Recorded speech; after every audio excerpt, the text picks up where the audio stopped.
accidentes y complicaciones en cirugía oral y maxilofacial. Una de las cosas en las cuales nosotros hicimos mucho hincapié fue en el problema del diagnóstico. La mayoría de colegas, en general, hay un problema al momento de diagnosticar. En cualquier ámbito de la odontología, pero específicamente el área que yo manejo es cirugía. Entonces, la muela del juicio, así es su apodo, ¿cierto? Estamos hablando de la tercera molar, o de tercer molar, o de un cordal, depende, recibe muchos nombres. Tiene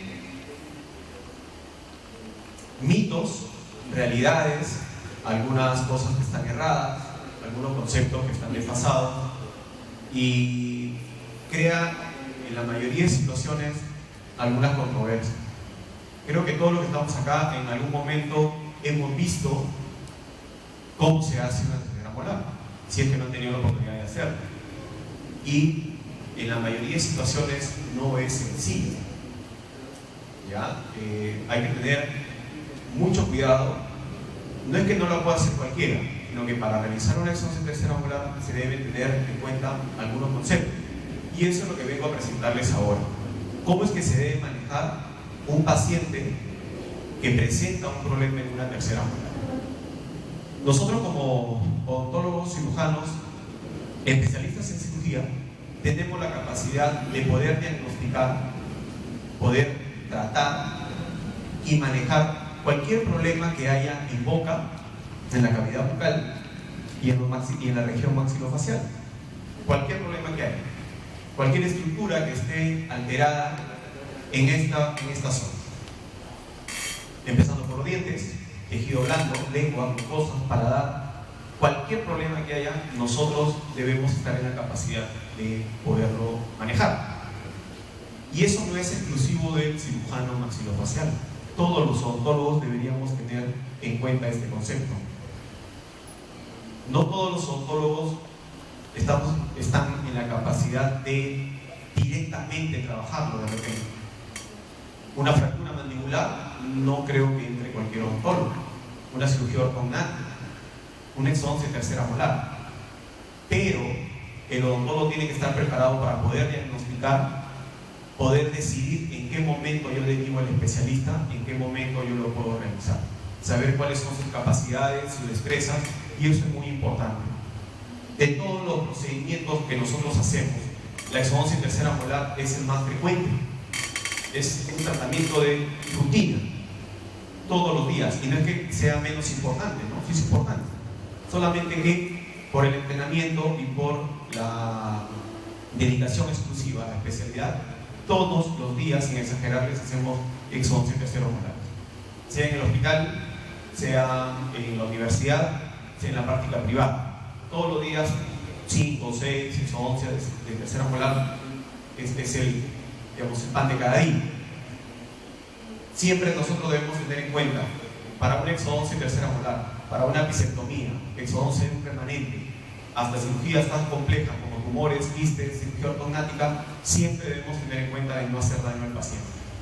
Si alguien no está en la capacidad académica, en la capacidad de destreza manual de realizar un procedimiento, es mejor que no lo haga. Es mejor. Eso tiene que quedar clarísimo.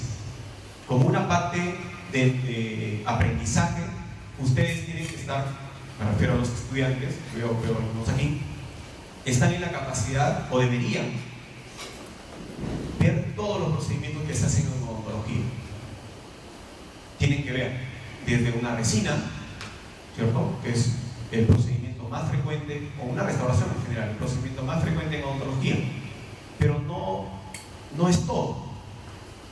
Hay que ver también endodoncia, hay que ver ortodoncia, hay que ver odontopediatría, hay que ver cirugía, patología, medicina, etcétera, etcétera.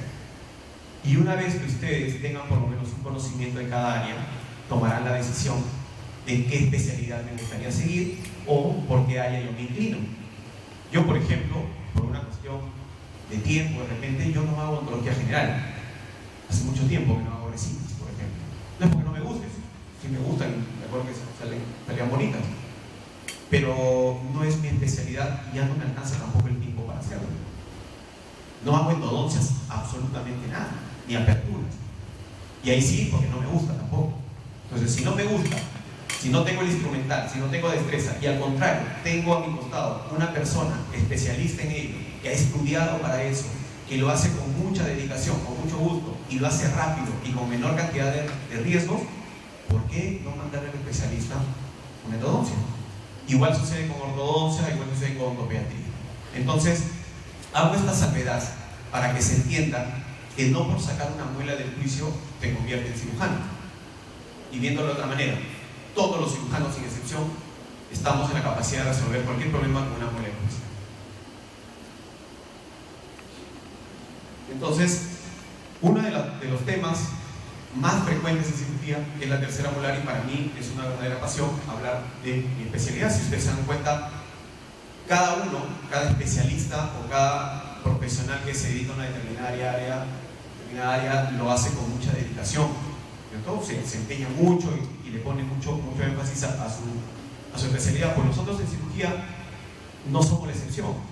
¿Ya? Nosotros, hablo de manera personal, yo por lo menos me siento sumamente orgulloso, muy satisfecho de mi profesión, de ser odontólogo a mucha honra, y creo que volvería a estudiar lo mismo, exactamente lo mismo, pero también creo que volvería a estudiar cirugía una y otra vez. No podría, creo, dedicarme a otra especialidad. ¿Ya? Entonces, y eso hace que yo hable realmente con mucha pasión de mi área.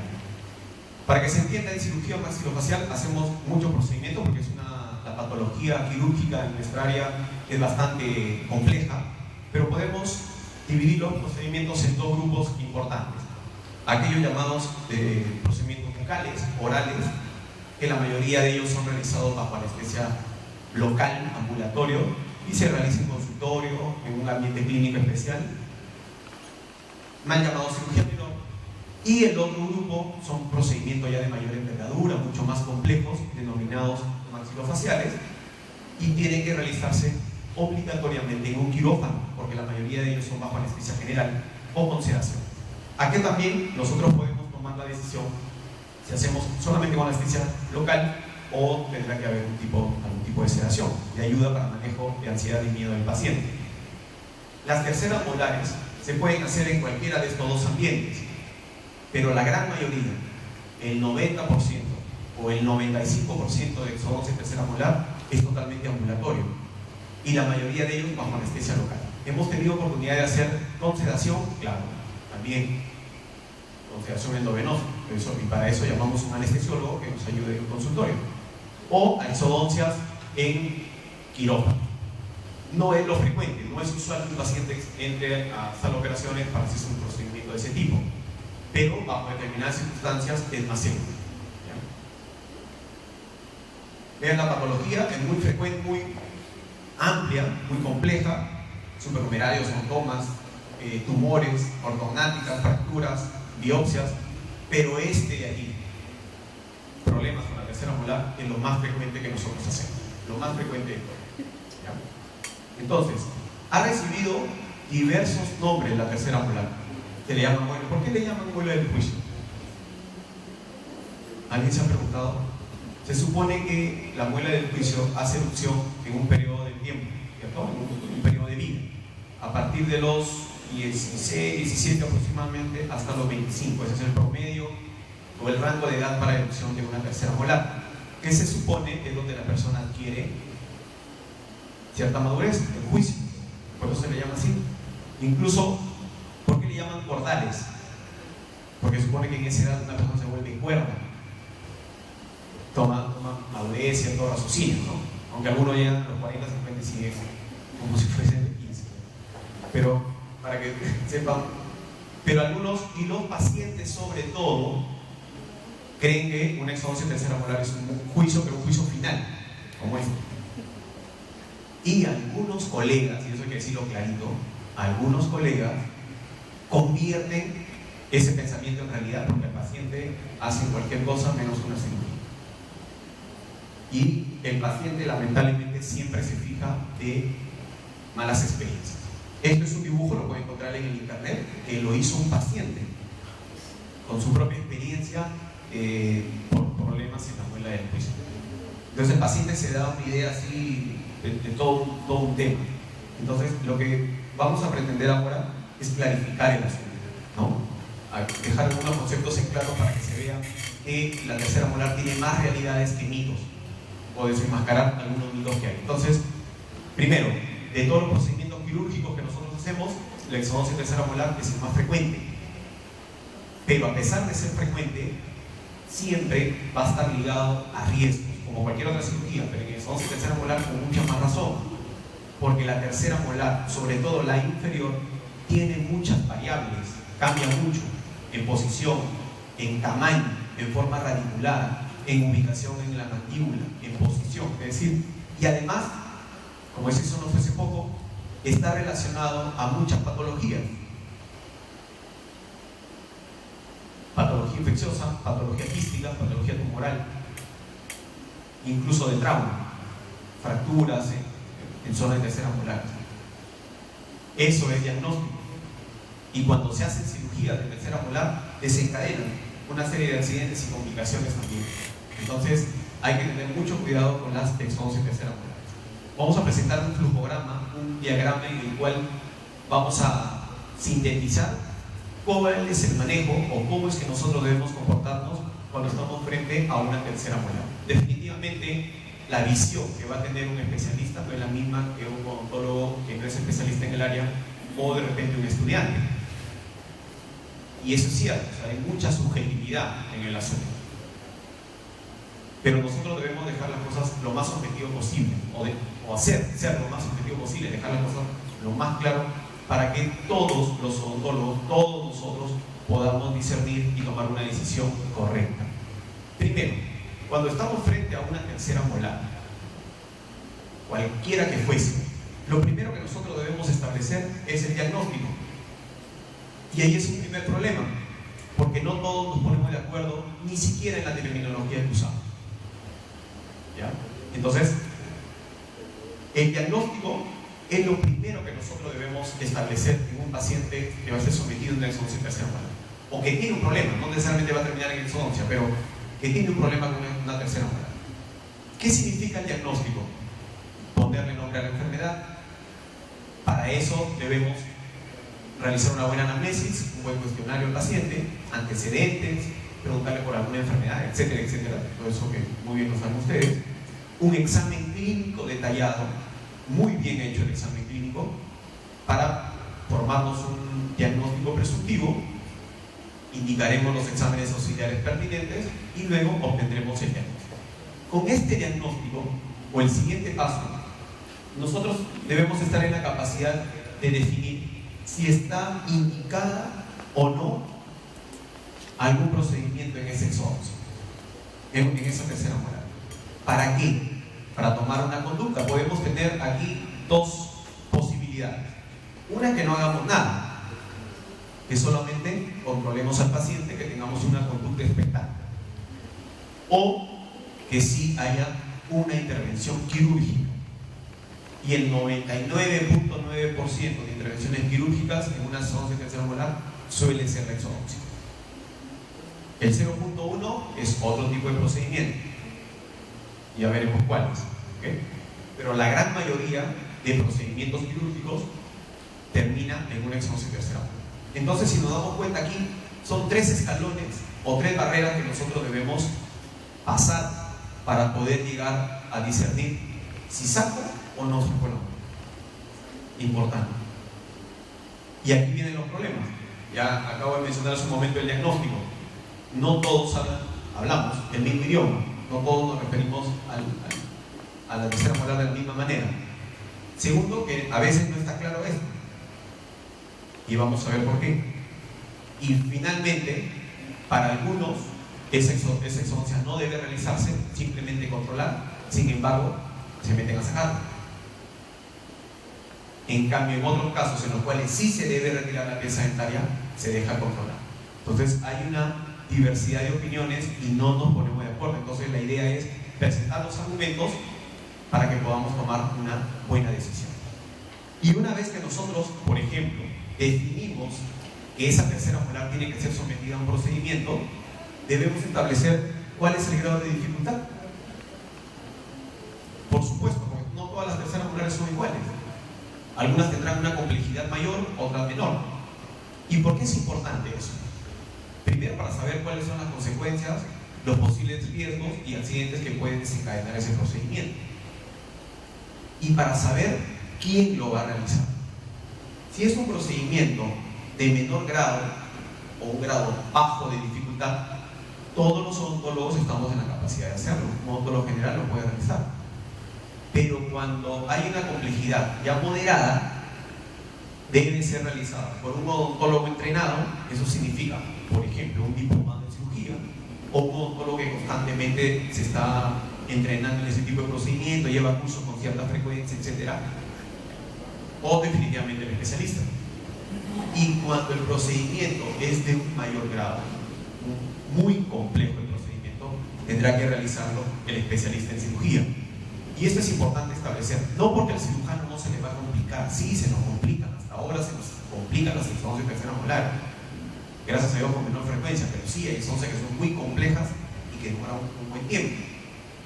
La diferencia está en que el cirujano como especialista tiene la capacidad de resolverlo en ese momento, en ese rato, soluciona el problema. Cuando una persona que no está entrenada se complica, muchas veces no tiene las armas suficientes para resolver el problema.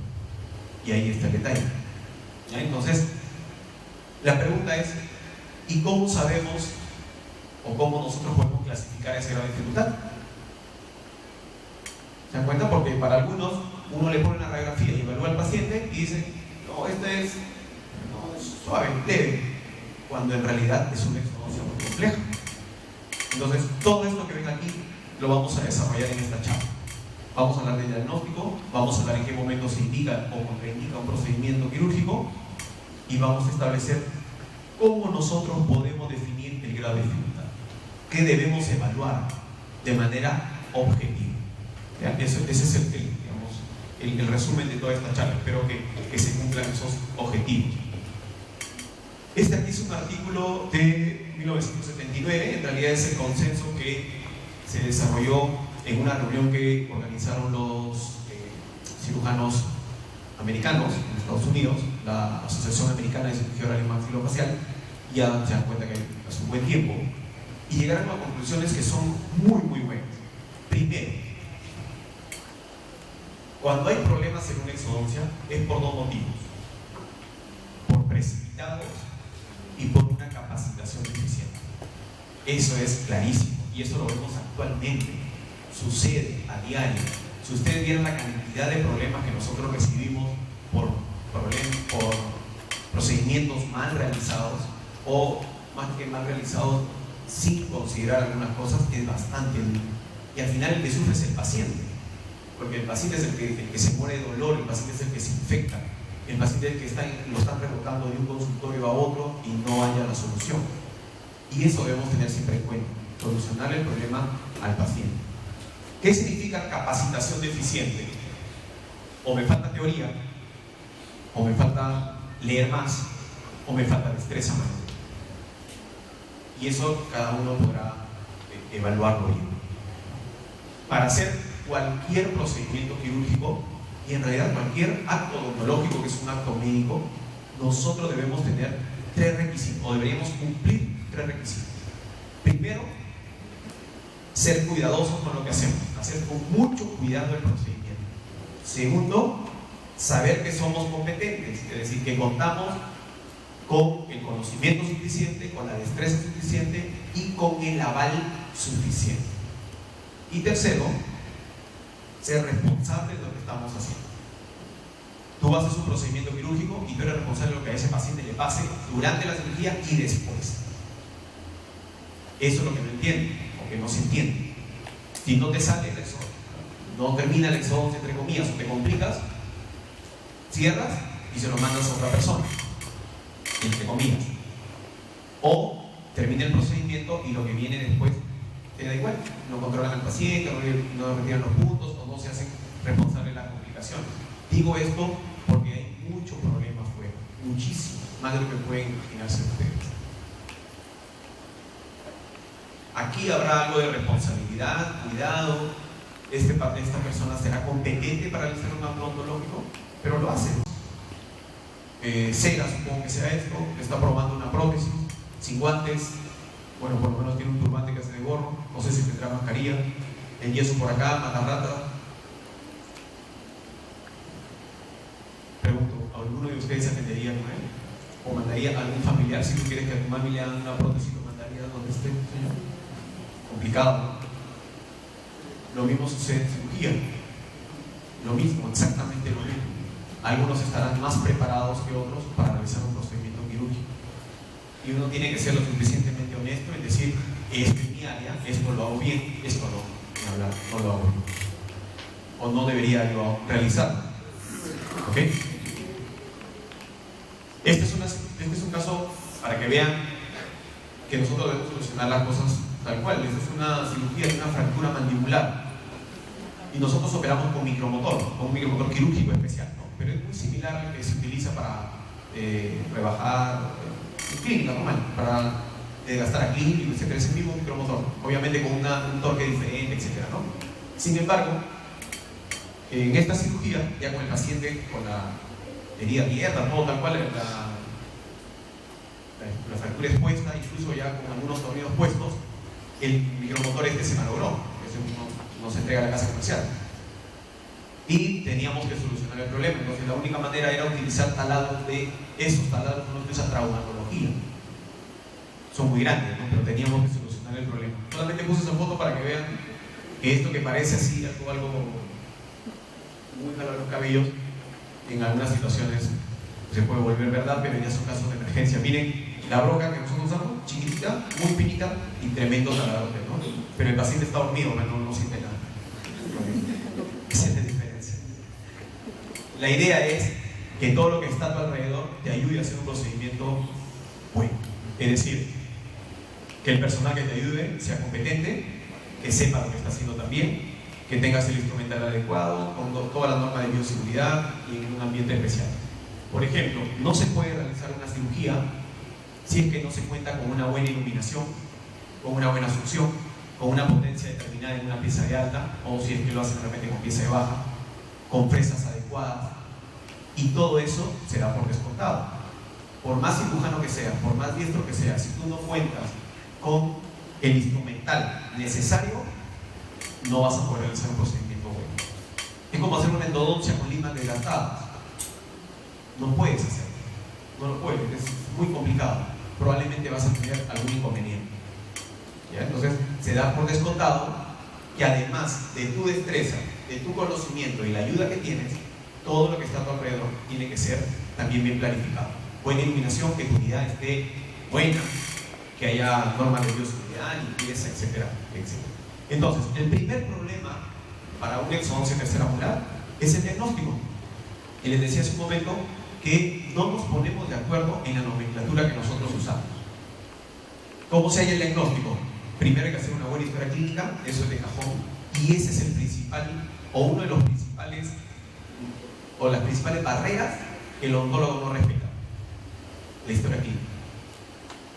Yo, por la experiencia que tengo en cirugía, ya gracias a Dios, salí hace 10 años de la especialidad, en 2001, en 2004, más 3 años de especialidad, y por la experiencia que tengo en la universidad, y eso me ayuda muchísimo. Creo que si yo no hubiese sido docente, creo que hubiese perdido de muchas cosas, que hasta ahora lo agradezco.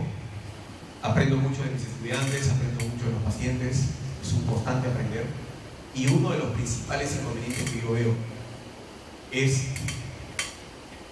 que no se hace una buena historia clínica. Y eso es muy penoso, es muy lamentable. Y en la calle peor todavía. En la calle apenas se hace una ficha como esta. Y eso, nombre, perdón, ponen nombre, dirección, teléfono, de hecho para estarlo llamando, mail y nada más. Un autograma, de hecho con una abuelita, infaltable. Y atrás, fecha, tratamiento, si pagó o no pagó, cuánto debe. Eso no es una historia clínica. Y es más, el odontólogo no debería hacer ficha, tiene que hacer una historia clínica odontológica. Y eso es parte de una historia clínica médica. Entonces, a veces nosotros mismos lo discriminamos. Claro. ¿Por qué creen que el médico subestima mucho al odontólogo? ¿Por qué lo deja aparte? Primero por su raciocinio, o sea, no le entra en la cabeza que un odontólogo es parte del equipo de salud. Es un pensamiento retrógrado, ¿no? Cavernícola. Y el otro es que nosotros mismos nos hacemos harakiri. Nosotros mismos nos discriminamos, nosotros mismos, incluso, es duro lo que voy a decir, pero los odontólogos muchas veces no están en la capacidad de hacerle frente a un médico. Y eso es lamentable. Uno no tiene que sentirse médico. No sé si en la charla pasada estuvieron algunos y yo he explicado algunos inconvenientes, ¿no? Por ejemplo, iba a entrar a una fractura mandibular en la parte privada, en una clínica X. Y en el vestidor me encontré con el cabeza y cuello que salía de hacer una tiroides o algo así. Y yo me estaba cambiando, le moví la cabeza nomás, saludé, y de frente me dijo: ¿tú qué haces acá? Si tú eres un odontólogo, no tienes por qué estar entrando en quirófano. Entonces eso es como una mitad de madre, algo así. Claro, o sea, ¿qué tiene que ver que yo sea odontólogo? Y con mucha honra, y obviamente ahí se armó una discusión, porque ahí sí te sale león, ¿no? O sea, meterte con tu profesión es duro. El problema es que nosotros debemos ponernos así bravos y gallitos, pero demostrando lo que nosotros sabemos. Si no, al final, ¿saben cómo nos clasifican los médicos? El odontólogo es un simple tapahueco, se acabó el punto. A un médico no existe un endodoncista, no existe el ortodoncista, no, le da igual. Lo mismo para él. Cosa que no debe suceder. ¿Ya? Por ejemplo, yo tengo muchos amigos médicos, muchísimos, porque cuando hacíamos la residencia estudié con muchos de ellos y hay algunos pues que cambian la mentalidad, etcétera, ¿no? Incluso yo he operado a algunos de sus hijos, he operado a algunos familiares y gracias a Dios tengo muy buena relación con algunos médicos, pero otros no. O sea, otros no creen en nuestra capacidad como odontólogo. O sea, tú le dices a un médico odontólogo, entonces inmediatamente es una persona que hace residencias o que mete amalgama. Y eso no es así, ¿no? Es una parte de la odontología, por supuesto, hay personas que se dedican a ello y lo hacen perfectamente. Pero los que estamos en otro ambiente, como cirugía, que tenemos que entrar a quirófano, etcétera, que nos digan: tú eres odontólogo, cirujano, lo mismo, en el mismo saco. No es así. No es así. Y entonces empecemos a hacer todos una buena historia clínica, donde le preguntemos al paciente por sus antecedentes, si sufre por lo menos preguntarle: ¿sufre alguna enfermedad? ¿Toma algún medicamento? ¿Es alérgico a algo? ¿Lo han sometido a algún procedimiento quirúrgico? ¿Le han dicho si usted ha tenido alguna reacción cuando lo han operado? ¿O usted ha tenido sangrado después de una extracción? Etcétera, etcétera. Es lo mínimo que nosotros debemos hacer. Y luego, evaluar la tercera molar problema. ¿De qué pieza se trata? ¿Está parcialmente erosionada o no está erosionada? ¿Está mesoangulada? ¿Qué problema tiene? Si tiene inflamación, etcétera, etcétera. Y luego, realizar exámenes auxiliares pertinentes. El examen más importante para evaluar una tercera molar va a ser la radiografía. La panorámica en primer lugar, y si queremos algún detalle, colocaremos la vertical, y con eso vamos nosotros a hallar el diagnóstico correcto. ¿Ya? El diagnóstico correcto significa sistémico y estomatológico. Si nosotros tenemos una paciente de este tipo, es una paciente joven, tiene 24 años y acude por dolor en la zona izquierda de la cara. Es muy frecuente. Lo primero que nosotros debemos establecer es si el dolor que tiene la paciente se relaciona con la tercera molar, porque también eso es un problema. Luego, de frente a esta paciente, o en general, le toman panorámicas, encuentran las terceras molares horizontales y le echan la culpa de toda esa muela, cuando la muela no tiene nada que ver la muela. Entonces, lo primero que debemos establecer es si la tercera molar está produciendo o no algún problema. Para ello, debemos nosotros saber ¿qué tratamiento le voy a dar a esto? La controlaré, tendré que sacarla, la programo para el quirófano, la programo para la exodoncia quirúrgica. Para eso debo tener un orden, hacer el diagnóstico primero, planificar mi tratamiento y luego, si hay necesidad de realizar un procedimiento quirúrgico, tendré que hacerlo.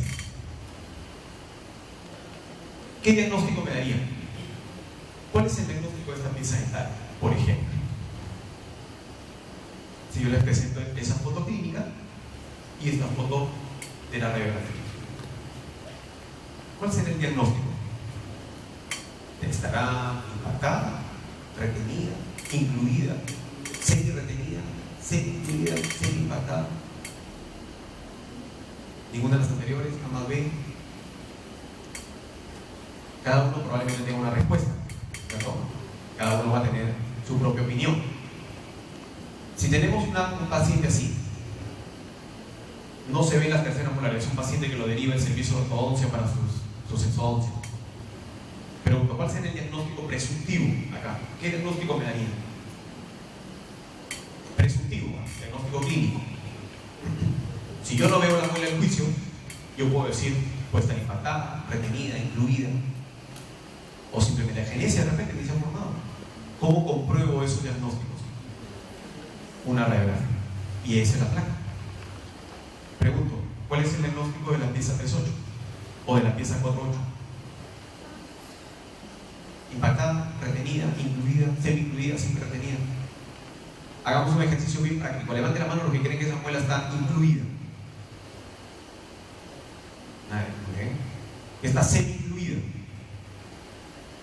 Nada. ¿Quiénes creen que está retenida? La pieza 3.8. O semi-retenida. O que está impactada. Muy bien. Semi-impactada. Muy bien. Y los que no levantaron la mano, tan sordos. Y la 4.8. Retenida, impactada, incluida. ¿Qué opinan? ¿Qué dicen? A ver, levanten la mano los que dicen que está impactada esa muela. Los que están retenidos. La que está impactada, la incluida. Y los demás, semi-incluida, semi-retenida. ¿Están despiertos? ¿Que no? Sí, están despiertos. Entonces, hay opiniones diferentes. De hecho, lo ideal sería ponernos de acuerdo y presentar la nomenclatura para poder definir las cosas. Esto aquí, ¿cuál es el diagnóstico? Impactada, retenida, incluida. El primer requisito para poder definir o diagnosticar una tercera molar es que tenga no la 7 en adelante. Cuando son menos, simplemente es un germen dentario, no entran en la clasificación. ¿Ya? Germen dentario, no importa cómo esté. Primer requisito. Entonces, vamos a tomar, existen muchas nomenclaturas, ¿sabes? Muchas en la literatura. Incluso no es tan fácil de encontrar, hay que ir buscando bastante. Pero una de las clasificaciones más lógicas, buenas, que son bastante didácticas, es la del doctor Villescoba, ¿no? Que dicho se pasó a venir un tiempito acá al INE. Él presenta 3 términos para describir cuando una muela, una pieza dentaria, un diente, tiene problemas de erupción. O puede estar impactada, o puede estar incluida, o puede estar retenida. Son 3 términos. ¿Qué significa impactación? ¿Cuándo se dice que una pieza está impactada? Cumple 2 requisitos, o uno de los 2. Primero, que tenga una barrera física, significa otra pieza dentaria, hueso, gíngiva, o alguna lesión, un odontoma, por ejemplo, o que esté en mala posición. ¿Qué significa mala posición? Mesioangular, horizontal, distongular, transversal, invertida. Entonces, basta que la pieza dentaria tenga una mala posición, un problema en la angulación, para decir que esto está impactado. Incluso en algunos casos, clínicamente, ya podemos darnos cuenta que eso está impactado. Es totalmente diferente a la retención. La retención, y acá hay que tener en cuenta algunos detalles, se dice que una pieza está retenida cuando se interrumpe su erupción.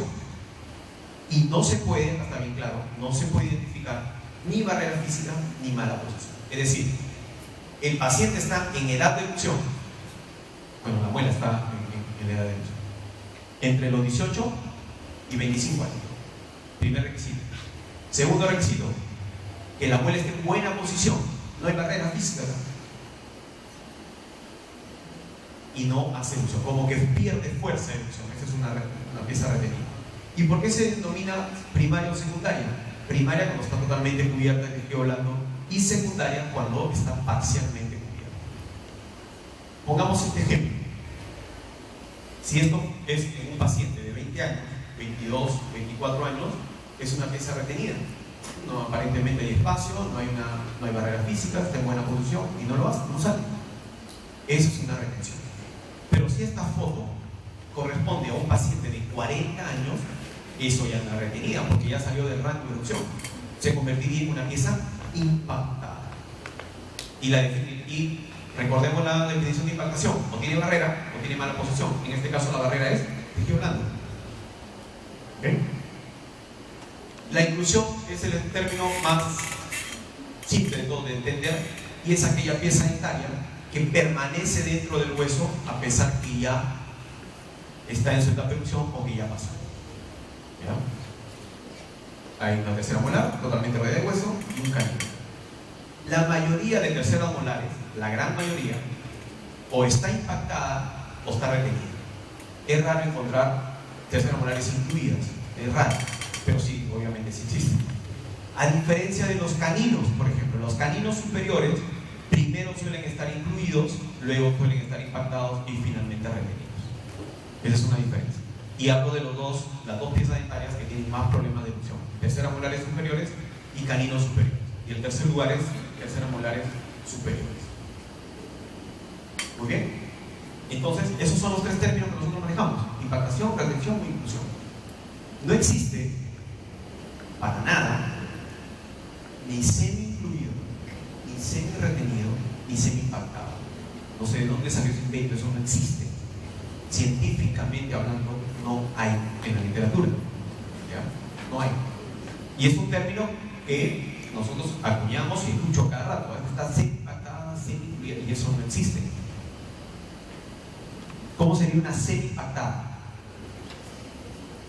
¿Cómo sería? Hasta ahora nadie me sabe explicar qué es una semi-impactada. Claro, pues porque acá no hay error. O tiene mala posición o tiene una barrera física.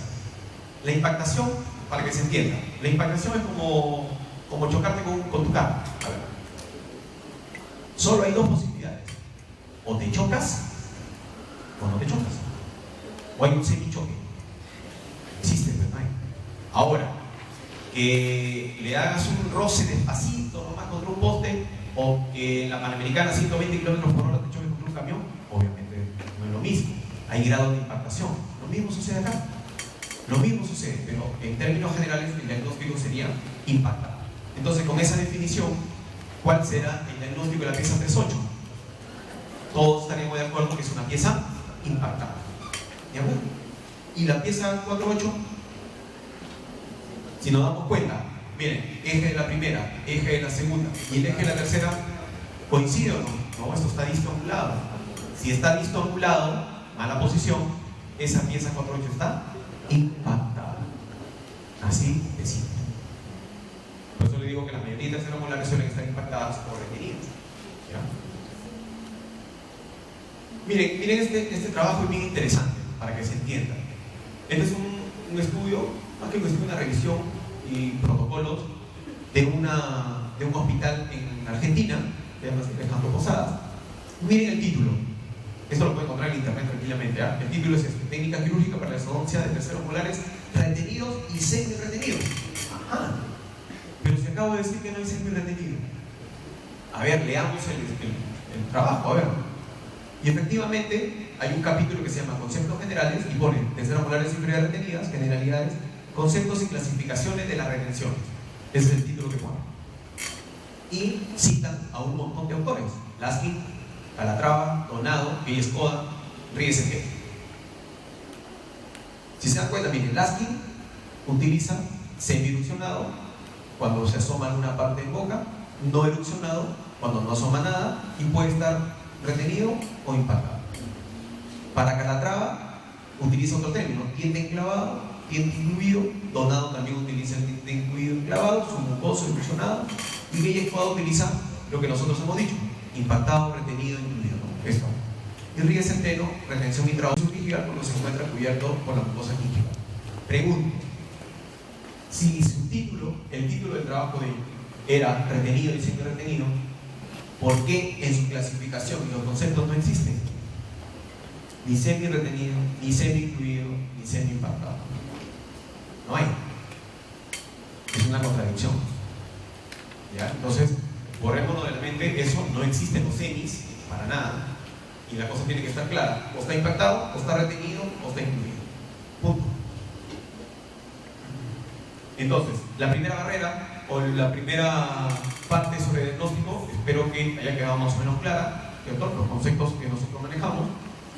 Y ahora vamos a ver en qué casos se indica la exodoncia tercera molar. Existen indicaciones absolutas e indicaciones relativas. Es decir, de toda manera debemos sacar una muela en tal caso y en otras hay que valorar. Cuando el paciente presenta complicaciones infecciosas y de ellas la más importante de todas, la más frecuente, es la pericoronaritis, se debe sacar la muela casi en el 99% de casos.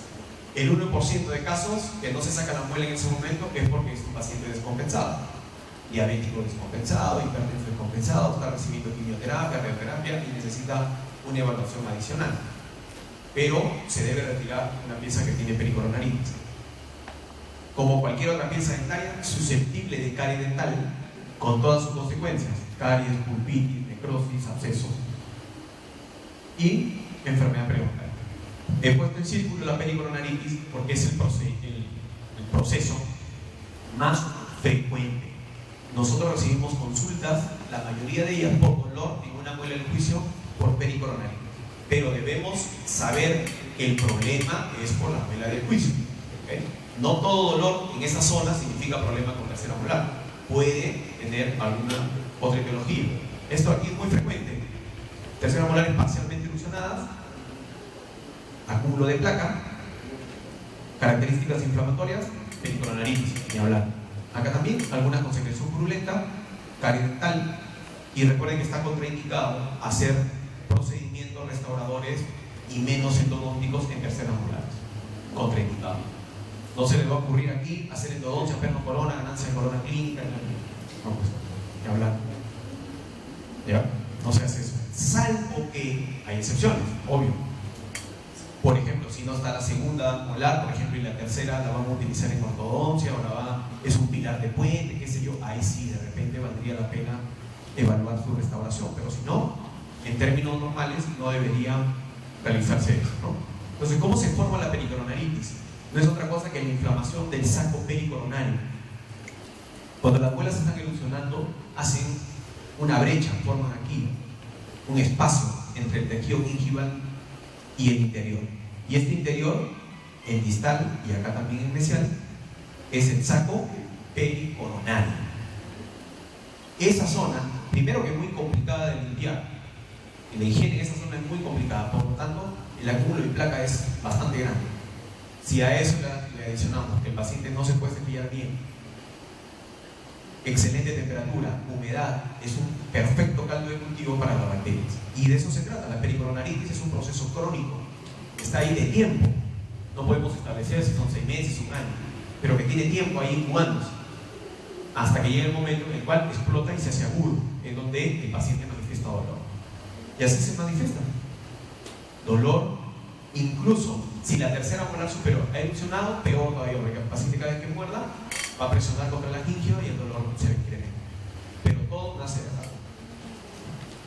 En este caso, la indicación o el tratamiento es retirar el saco pericoronario, porque eso es lo que está infectado. Y la única manera de garantizar que se retira todo el saco pericoronario es realizando la exodoncia en la pieza dental. No hay de otra. Ojo que los estoy diciendo, miren. En estos casos se realiza la exodoncia de la tercera molar y, obviamente, retiro del tejido pericoronario. No hay de otra. Contraindicadas, absolutas contraindicadas, operculectomías. Famosas operculectomías, es decir, yo le hago un cortecito acá y saco esta encía que está encima. Eso no funciona. Más del 90% de recidivas. Aumento del dolor. No se hace eso y además no tiene ningún sentido porque en este gráfico, miren, si ustedes hacen coperculectomía, solo están retirando esta parte gingival y este saco no lo retiran y resulta que este es el causante de la infección. ¿Ya? Entonces hay que tener bastante cuidado. Se hacen las exodoncias de la pieza dental. ¿Y en qué momento? Lo más rápido posible. Si se puede hacer de manera inmediata, es mejor. ¿Ya? A ver, veamos. Como cualquier otro procedimiento quirúrgico de infección, debemos catalogar en cualquiera de estas tres etapas. Es un proceso infeccioso leve, moderado o severo. Y es una pericoronitis, puede ser cualquiera de estas tres. Y debemos tomar en cuenta todas estas características. Para saber si el tratamiento lo va a realizar con odontólogo general, ambulatorio, local, si le voy a dar penicilina o clinda, y si le doy intramuscular, vía oral o intravenoso, o a este paciente severo tengo que hospitalizarlo. Para eso uno tiene que saber cómo clasificar las infecciones. Sea uno u otro, el tratamiento es el mismo. El tratamiento de cualquier proceso infeccioso siempre va a ser terapia quirúrgica y terapia médica. Siempre. Teniendo en cuenta que el factor más importante es la eliminación del agente causal. Si uno no elimina el agente causal, está por demás. El ejemplo más claro es una necrosis pulpar o un absceso, por ejemplo, un absceso apical. No se hace nada en un absceso apical con puro antibiótico, no puedes hacer nada. Tienes que, además de darle antibiótico, hacer una apertura cameral, tienes que hacer una limpieza de los conductos, tienes que irrigar, etc. Pues exactamente pasa lo mismo con un proceso infeccioso odontogénico. Eliminar el agente causal, si se puede de manera inmediata, se hace. ¿Ya? O máximo 24 horas. Ya no se tiene la filosofía de darle antibiótico por 4 o 5 días intramuscular y regresa para sacarte las muelas. Ya no. Y ahí está. Por ejemplo, en este artículo del Journal canadiense, por ejemplo, y eso no lo digo yo, ¿no? O sea, no es que fuma o algo y le estoy diciendo que saquen las muelas en el proceso infeccioso, no, eso está recontra establecido, eso está escrito y hace un buen tiempo ya. Y además, así es como aprendí en la residencia cómo se manejan los casos y la experiencia es bastante buena. ¿Cómo se deben manejar las infecciones? Acá dice bien claro, el diagnóstico y manejo del factor causal, y usualmente, o sea, lo ponen siquiera como una opción, prescribir el antibiótico apropiado. Es obligatorio que la fuente de la infección sea inmediatamente tratada. Dice, colocar al paciente antibióticos y reprogramar la eliminación del agente causal no es práctico y además puede empeorar la infección. Más claro ni el agua. Más claro ni el agua. En ese mismo artículo, acá dice, ¿no? El diagnóstico y tratamiento temprano, incluyendo la eliminación del factor causal, son cruciales para el manejo exitoso. Los antibióticos son ayudantes en el tratamiento de infecciones, pero no reemplazan la remoción del factor causal.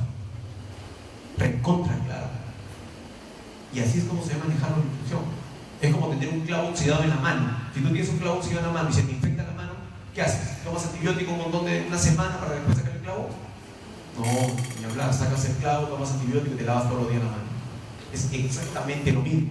La muela aquí o el saco pericoronario significaría el clavo oxidado. ¿Ya? Eso es muy importante. ¿Y qué antibiótico damos? Penicilina o clinda. Suficiente. No hay más. No hay por qué hacerse tantas bolas en antibiótico.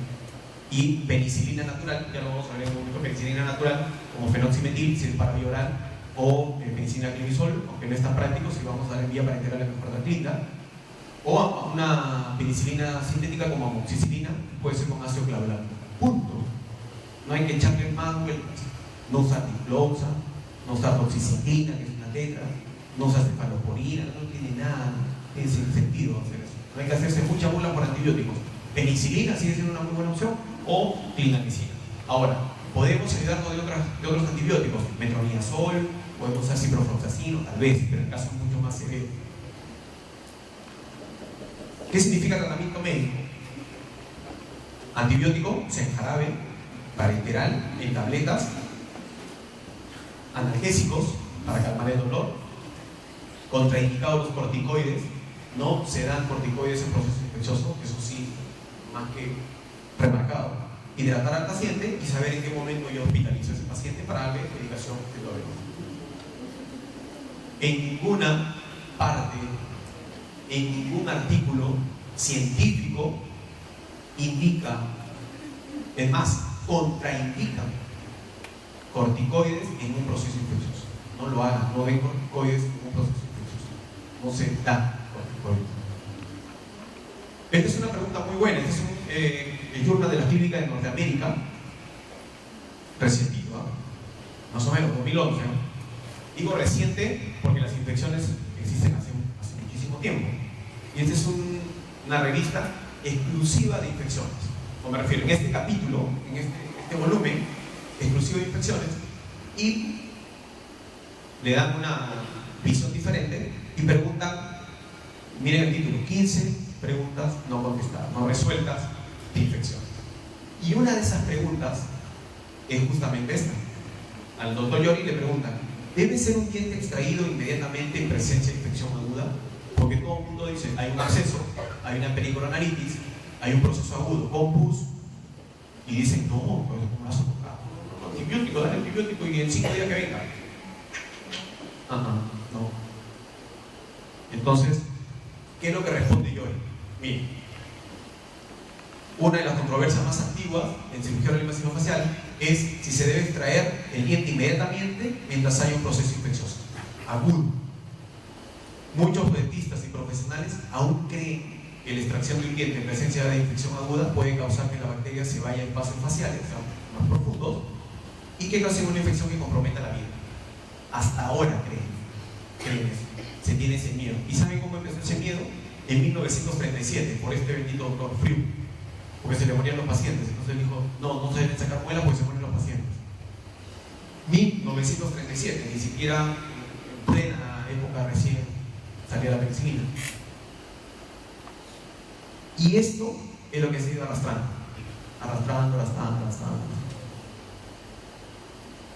¿Por qué no le tomaron en cuenta la opinión de Gluck en 1939? ¿Qué es lo que dijo Gluck? Dijo, remover el factor causal es mejor. Dice, provee una evacuación de la pus por el sitio de la extracción y resulta en una cicatrización, una recuperación más rápida. Ninguno de los pacientes sufrió ninguna complicación. Miren, ¿a quién le hicieron caso? A Frew. Ahí está el detalle. 1937, 2014 y seguimos creyendo que las infecciones no deben ser tratadas así. Cosa que ya está recontraescrito, ¿no? 1951, igual. Él sugiere que la incisión y drenaje al momento de la extracción es también importante y resulta en una recuperación más rápida. ¿Ya hablan? Se tiene que sacar la muela o hacer una apertura cameral, lo que se tenga que hacer. Rápido. Las investigaciones muestran que el miedo de que la infección se propague o que cause una infección que pueda comprometer la vida está injustificado. No hay causa-efecto. No hay por qué tener miedo. Respeto sí. Y si no está en tus manos, tienes que derivarlo al especialista. ¿Ya? No tengan miedo de sacar la muela en un proceso infeccioso. Obviamente, tienen que evaluar bien al paciente. Si es un paciente sometido a quimioterapia, si es sometido a radioterapia, a corticoterapia, es un paciente diabético descompensado, es un paciente hipertenso, obviamente no le va a sacar la muela así nomás. Es más, eso es indicación para que ese paciente se vaya a un hospital, a un ambiente clínico. Se debe hospitalizar. Pero si no, se tiene que sacar. ¿Okay? Se saca la muela, así tenga pericoronaritis. ¿Qué otros problemas puede causar la tercera molar? Dañar a la segunda, miren. También causarle caries, absorción radicular, enfermedad periodontal a esta segunda. Cierta movilidad, tal vez. ¿Okay? Otro problema relacionado a la muela del juicio es que puede haber o causar alguna alteración en la ATM. ¿Por qué? Porque la tercera molar, sí puede provocar un desplazamiento de la segunda, o la giroversa, o la desplaza ligeramente, pero máximo 2 milímetros. La muela del juicio no mueve más allá. Y esto causa algún contacto prematuro y por ende dolor muscular. Entonces hay que hacerle la salvedad al paciente que debemos sacar la tercera molar como parte del tratamiento, pero además o hacerse ortodoncia o colocarle una férula de relajamiento. Y esto es lo que sucede, ¿cierto? Hay un contacto prematuro en esta zona, repercute principalmente en músculo temporal y en macetero. Son las dos zonas que duelen más. Pero no es que la muela del juicio esté causando directamente el dolor, sino que es parte de todo un problema. Esta es otra cosa interesantísima. Esto sí es un mito. Creer que las terceras molares causan apiñamiento anterior inferior. Ya no. Las terceras molares no tienen la capacidad de empujar a la segunda, a la primera, premolares y causar un colapso de la parte anterior. Eso se creía. Se creía. Ahora ya está muy establecido que no es así. ¿Ya? No es así.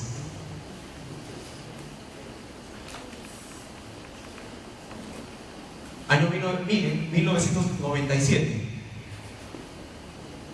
Se puede concluir que no hay relación entre apiñamiento y presencia o ausencia de terceras molares. 1997. Este es un poco más reciente. El doctor Gómez y López. ¿Son las terceras molares capaces de apiñar los dientes anteriores e inferiores?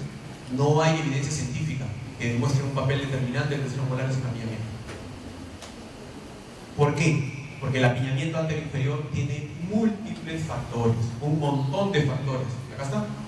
Es multifactorial. Hay muchos factores causales acá. ¿Como cuáles? Crecimiento mandibular. Y existe un fenómeno que se llama reposicionamiento tardío. Es decir, que entre los más o menos 17, 18 años existe un movimiento dentario para terminar de acomodar la oclusión. Todos los pacientes que entran a tratamiento de ortodoncia, todos sin excepción, deberían realizarse la exodoncia terceros molares. Eso está claro. ¿Okay? Este paciente, y esa indicación ortodóntica la realiza el ortodoncista.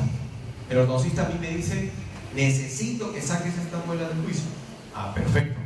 No importa si está en no la 1, no la 5, no la 7 o ya están evolucionando, eso es lo de menos. Nosotros como cirujanos tenemos la capacidad de realizar los procedimientos que el ortodoncista crea conveniente. En otros casos el ortodoncista dirá: no, hay que esperar un poco todavía. Bueno, esa decisión, esa indicación de la exodoncia de terceras molares por ortodoncia la realiza justamente el ortodoncista. Las terceras molares son las piezas dentarias más relacionadas a problemas quísticos y tumorales. Ameloblastomas, queratoquistes, quistes dentíferos, todas.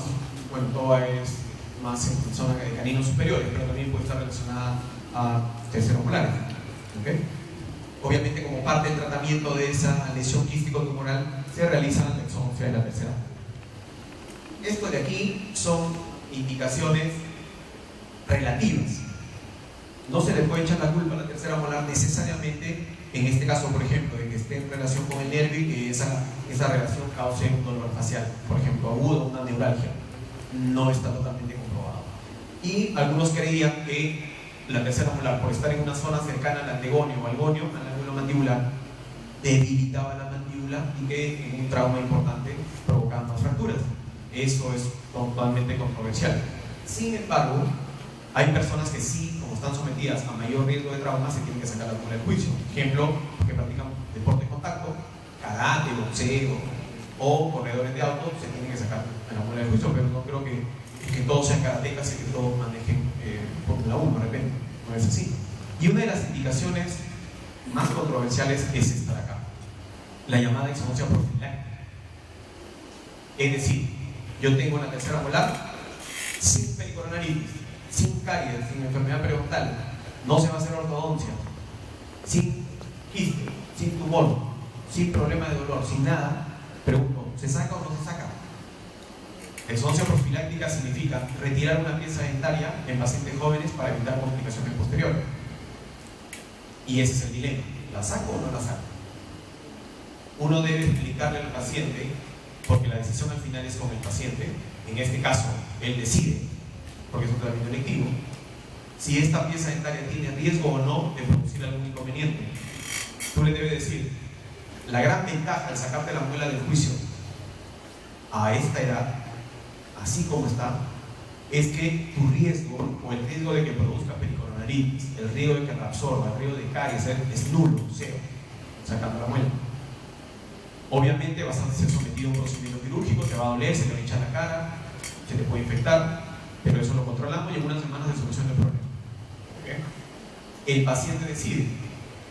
Pero ojo, ortodoncias profilácticas se realizan en pacientes jóvenes, pacientes menores de 30 años. Si pasan los 30 años, eso ya no es profiláctico. Es más, las muelas ahí se dejan, solamente se controlan. Si no tiene ningún problema, déjala.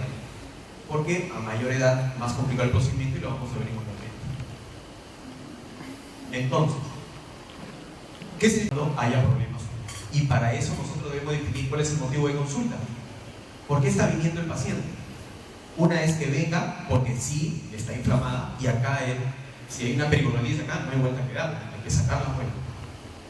O simplemente es un hallazgo. ¿Se saca o no se saca esta muela? Esta sí, tiene pericoronitis, pero esta que no tiene ningún inconveniente, debemos tomar la decisión junto con el paciente. Se le presentan los pros, los contras. Si es un paciente menor de edad, hablar con los familiares. ¿Ya? En algunas situaciones, por ejemplo, el rehabilitador, o el protecista o la persona que va a hacer la restauración de esta muela me dice, no, yo necesito que saques esta pieza dentaria para poder hacer la restauración. Bueno, ahí tiene una indicación precisa. Si el paciente se va a someter a ortodoncia, de hecho hay que sacarlo. Pero repito, si no se va a hacer ortodoncia, no tiene quiste, no tiene tumor, no tiene infección, no tiene dolor, no tiene problema de seno, no tiene nada, ¿se saca o no se saca? Debemos tomar la decisión junto con el paciente, presentarle los pros y presentarle las contras. ¿Okay? Y aquí está, el doctor Almendros define los factores, ¿cierto? ¿Cuáles son los factores que influyen en la exodoncia profiláctica, asintomática de terceras molares? Y es la edad un factor, el riesgo es el otro factor. Los pacientes jóvenes, sí, pueden ser sometidos a exodoncia profiláctica, pacientes adultos, ya. Incluso entre cirujanos no se ponen de acuerdo, ¿no? Este es un artículo que está de acuerdo con que se saquen muelas asintomáticas, el doctor Rafeto, y Gil no está de acuerdo. Entonces, miren cómo, ¿qué significa eso? Que nosotros debemos evaluar personalmente cada paciente y evaluar sus pros, sus contras, ventajas y desventajas. ¿Okay? Pacientes mayores, a partir de los 30 años, es más complicado. ¿Ya? Más complicado. ¿En qué caso se contraindica?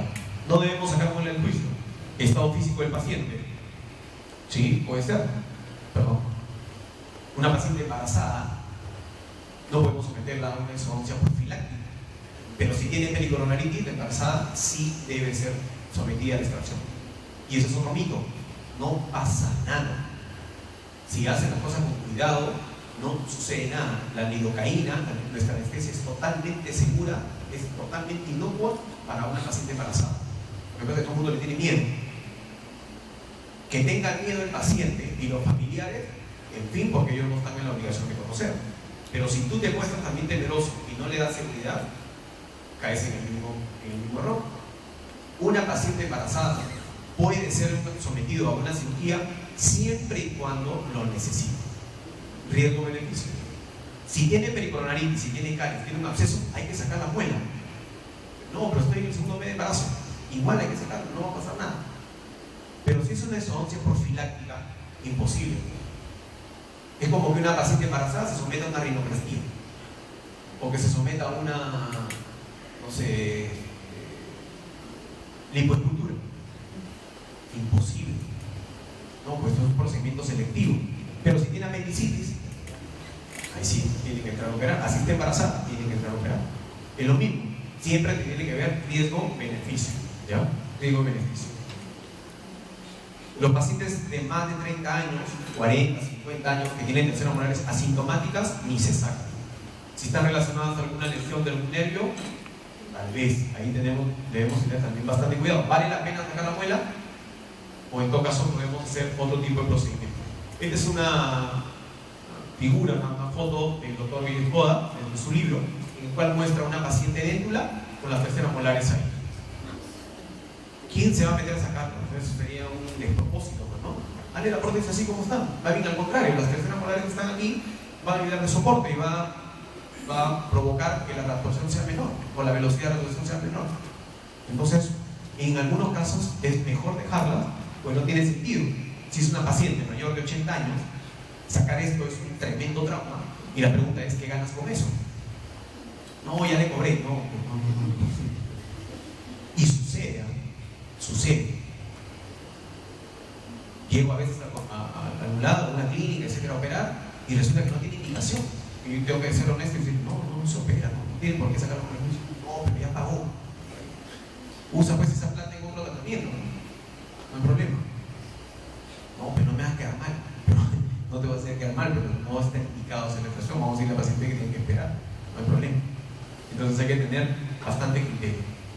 Entonces, hemos visto hasta acá. ¿En qué caso está contraindicado? ¿En qué caso sacar? ¿Cierto? Lo más importante es que debemos evaluar paciente por paciente. Y finalmente, vamos a hacer rápido esto. ¿Cómo nosotros debemos o qué debemos evaluar para determinar el grado de dificultad? ¿Qué cosas evaluamos cuando estamos frente a una tercera molar? Tradicionalmente se ha dicho posición y situación. ¿Qué tan angular está? ¿Qué tan profunda? ¿Okay? Uno de esos primeros intentos fue esta clasificación de Pellegrini, tradicional, ¿cierto? Clásica, de clasificar la muela según el espacio que hay en la parte retromolar o según el plano dorsal, si está horizontal. Y el doctor Winter, son los dos autores. La clasificación de Winter se basa en la angulación de la pieza, ¿no? Mesoangulada, vertical, mesoangulada. Y se han tomado esos dos parámetros para establecer el grado de dificultad. Por ejemplo, si yo les hago esa pregunta, ¿cuál de estas exodoncias sería la más complicada? Esta se podría establecer con una figura medio complicada, ni siquiera con una placa. Difícil. ¿Cuál será más complicada? Esta. Bueno, es una foto del otro que dijo, ¿no? Esta que intentamos sacarla. Por ejemplo, si le digo del 1 al 10, ¿qué puntaje? 1 siendo la menos complicada y 10 el puntaje más alto. ¿Cuánto le pondrán acá a esa muela? 4, ya. A uno le pondrán 5, otro le pondrán 6, para otro será, eso no es un 8. Otro dirá, no, 1 o 2. Dependiendo de la experiencia, dependiendo si es especialista. El problema, ¿saben cuál es? Que hay mucha subjetividad en el asunto. Cada uno va a opinar desde su punto de vista. Pero lo ideal es que todos lleguemos a un consenso. Entonces se han intentado hacer muchas clasificaciones, ¿no? Para hacerlo objetivo. Y pongamos un ejemplo. El doctor Botulón. A ver, vamos a ver. ¿Por qué esta muela sería complicada? A ver, ¿qué lo hace complicado? La posición, las raíces, ¿qué será complicado? Parece haber una pericolaritis acá.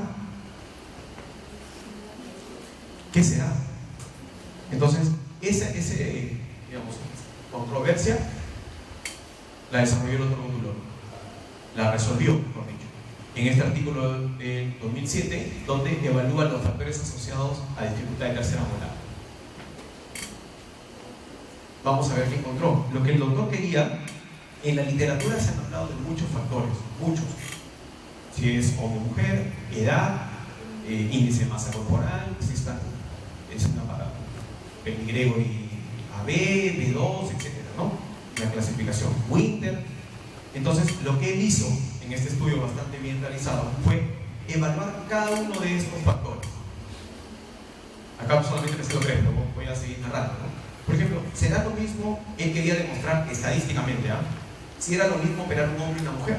¿Será lo mismo? ¿En quién es el más complicado? ¿En hombres o mujeres? Eso es una respuesta totalmente subjetiva. Claro. Tendríamos que hacer un estudio y demostrar estadísticamente qué grupo de personas es más complicado, o los hombres o las mujeres.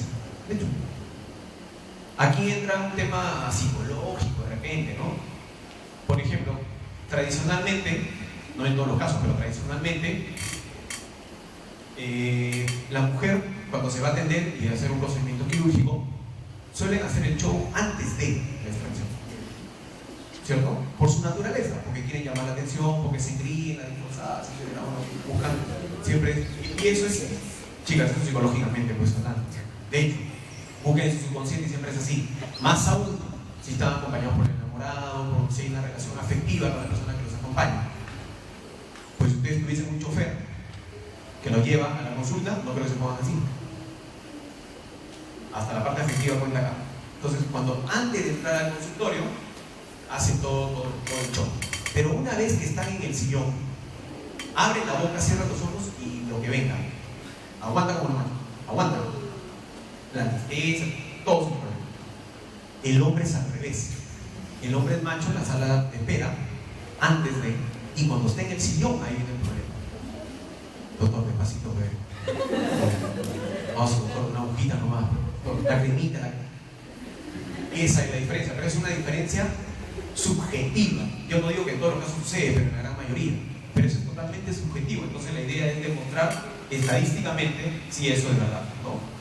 Si es lo mismo operar a un hombre que a una mujer. Y la diferencia es de mentalidad, sí, pero eso no cuenta mucho, porque una vez que abre la boca, anatómicamente son muy similares, ¿no? No hay mucho problema. Puede ser. La manera de pensar, etc. A ver, a veces se pasó. No. ¿Es hombre o mujer? No hay medias tintas, ¿no? Bueno, la edad. ¿Tendrá algo que ver la edad? ¿Será lo mismo operar pacientes jóvenes? Bueno, o alguien que sea joven. ¿Será lo mismo en pacientes jóvenes? La gran mayoría de los pacientes para tercera molar son pacientes jóvenes. No estamos hablando de pacientes menores de 30 años. Pero existen algunos pacientes también más de 30 años, 25, 40, 45 años para que son tercera molar. Y el índice de masa corporal. ¿Tendrá algo que ver? El índice de masa corporal, recuerden que es la relación entre peso del paciente y talla, expresada en metros al cuadrado, ¿no? ¿Será lo mismo un peso bajo, un peso ideal, sobrepeso, obesidad, o que tenga un paciente de obesidad mórbida? Eso es lo que demostró el doctor Butuloro, o Lolicán Butuloro, en este estudio. También evaluó nivel oclusal, espacio retromolar, angulación de la pieza, morfología radicular y un valor importante llamado profundidad del punto de elevación, es decir, qué tan profunda está la muela, midiendo de UCA o de FURCA, ¿no? Dependiendo si la muela está estrangulada o estrangulada. Esto es algo que se podrá discutir después. ¿Qué es lo que encontró Butuloro? Miren este gráfico. Este es la división de las terceras molares, ¿no? Muy difíciles en amarillo, en guinda moderadamente difíciles, y las fáciles, entre comillas. Y ojo que aquí también hay algo muy interesante. Nunca subestimen las terceras molares, nunca. Y eso se aprende a golpes, eso se aprende con el tiempo, ¿ya? A veces me causa risa, o bueno, sonrisa por dentro, cuando escucho a alguien decir, uy, este es el toque, te voy a ojos cerrados. O cuando por teléfono me dicen, no, y también tú la sacas, de espalda la sacas.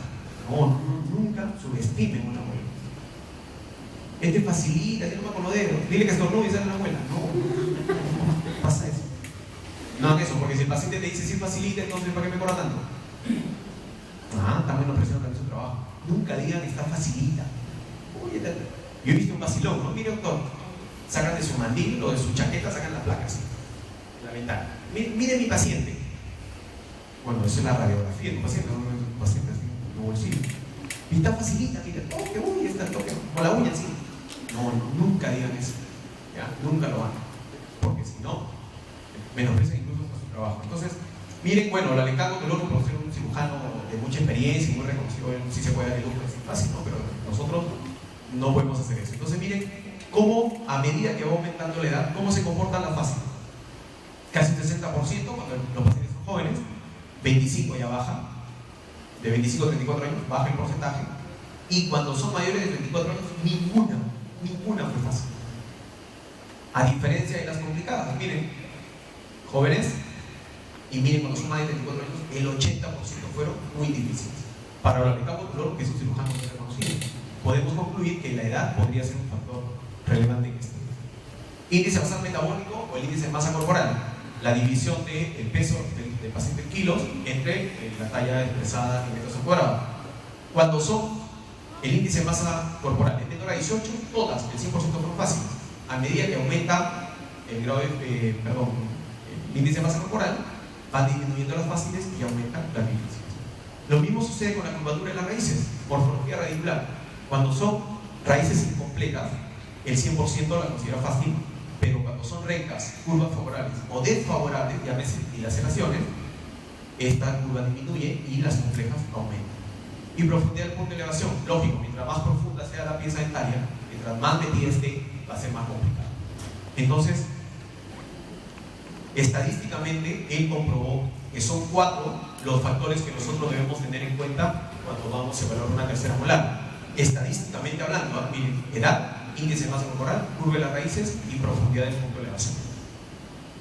Cuando ustedes quieran saber qué tan complicado va a ser un procedimiento, tienen que tomar en cuenta esta clasificación. Y además, Butuloro concluye su estudio con esta clasificación. Por ejemplo, la edad. ¿Cómo saben la edad de un paciente? adentro así. Me preguntan, pero no. No me preguntan. Si mujer le pide su DNI, me aseguras. Claro, le pregunta, ¿cuántos años tienes? Tanto. Digo, calcula. Si el paciente de 2 de 24 le ponen 1, entre 25 y 24, 4, más de 24, 3. Índice de masa corporal o índice de masa metabólico. Pesan y tallan a su paciente. Significa que estas dos primeras evaluaciones son clínicas. Clínicas.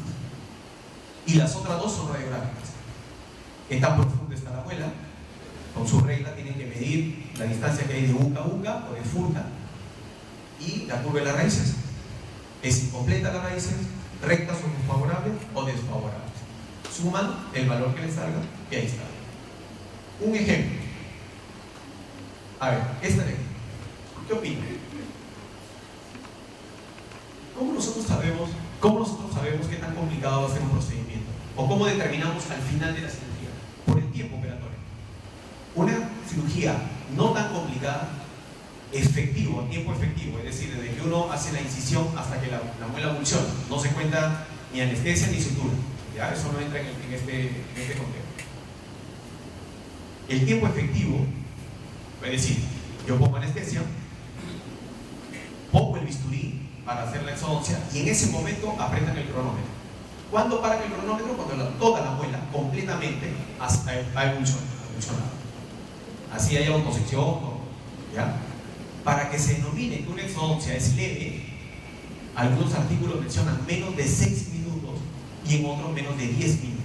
Pongámosle 10 minutos, a ver, seamos bondadosos. Si uno se demora en tiempo efectivo de cirugía menos de 10 minutos, ha sido un procedimiento leve. Si te demoras entre 10 y 20 minutos, es un procedimiento moderado. Más de 20 minutos para una exodoncia en tiempo efectivo es complejo. Debe. No es lo mismo que la haga un especialista con experiencia, un recién egresado, un odontólogo general, o alguien que hace exodoncia de cuando en cuando, o alguien que está todos los días haciendo lo mismo. Obviamente el entrenamiento es diferente.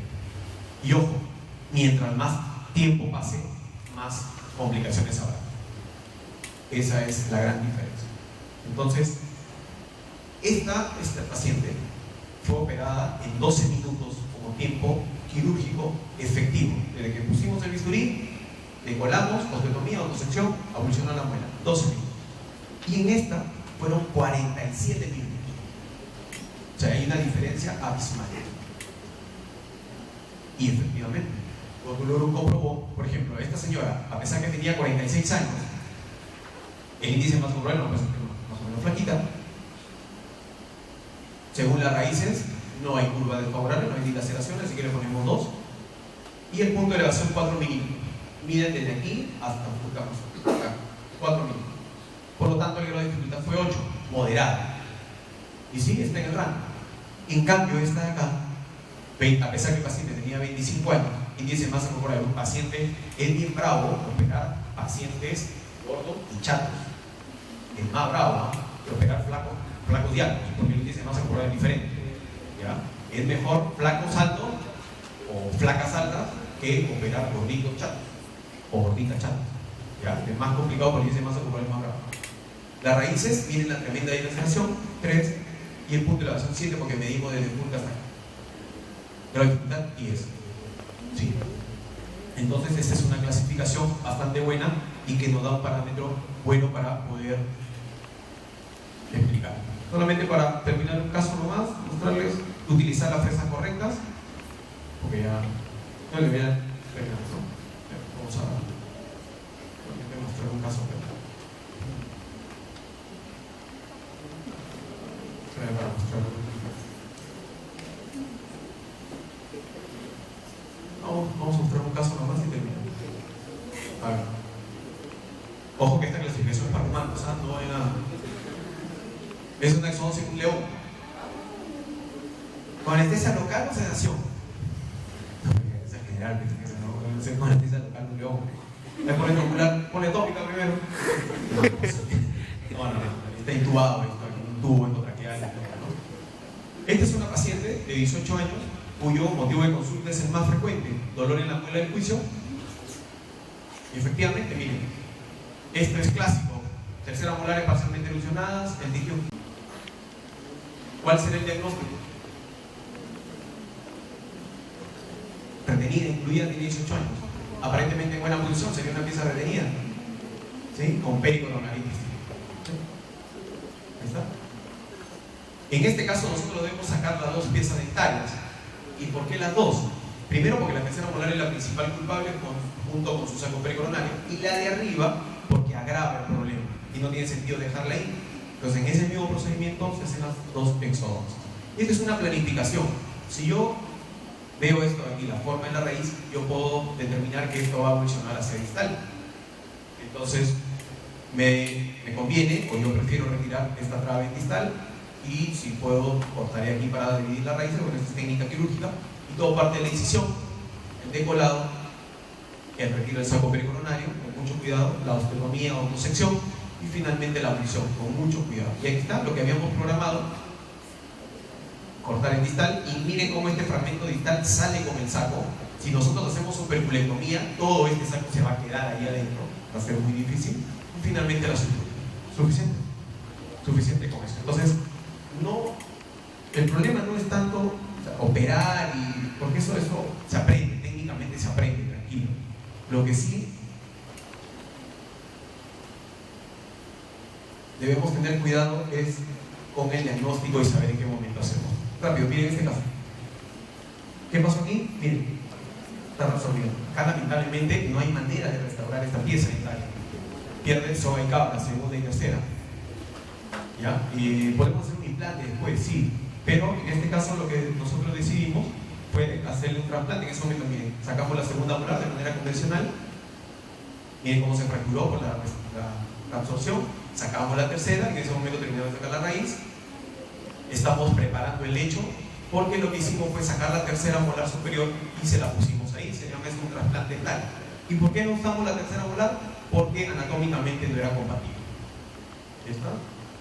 Poniendo esta resina, alambre con resina, se sutura, y miren cómo se forma hueso, tal cual. Es un trasplante dental. Esa es una muy buena opción, ¿verdad? Para pacientes que no tienen realmente recursos para hacer un implante, y es bastante bueno.